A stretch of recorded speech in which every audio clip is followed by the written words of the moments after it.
Iran has confirmed its highest official death toll yet from the ongoing nationwide protests as the country faces mounting economic and political pressure. An Iranian official said on January 13th that around 2,000 people have been killed since the unrest began, including both civilians and security personnel. The official attributed the violence to what was described as terrorist activity without providing further details or a breakdown of the casualties.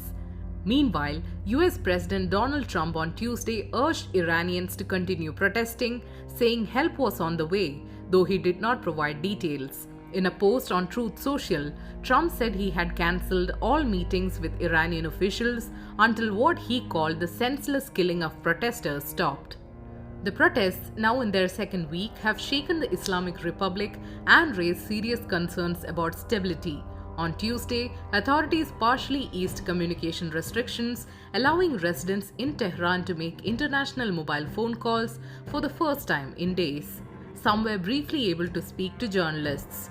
However, SMS messaging remains down and internet access is still limited to government-approved domestic websites. Witnesses described a heavy security presence across central Tehran after nearly 5 days of isolation.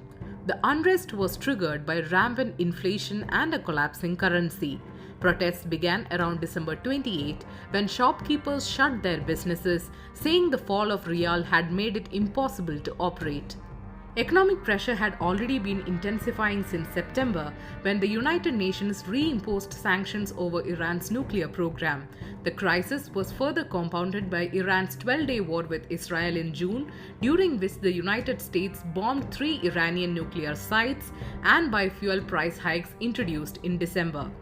Iran has witnessed major protests before, including in 2019 and in 2022 following the death of Mahsa Amini in police custody. Analysts say this wave is different because economic pressure now affects a broader section of society. The protests have increasingly taken on a political edge, with chants against Supreme Leader Ayatollah Ali Khamenei and growing support for exiled royal figure Reza Pahlavi. Khamenei has accused protesters of trying to please US President Donald Trump, while Iran's Attorney General has warned demonstrators would be treated as enemies of God. دیشب در تهران در بعضی جای دیگه یه مش تخریبگر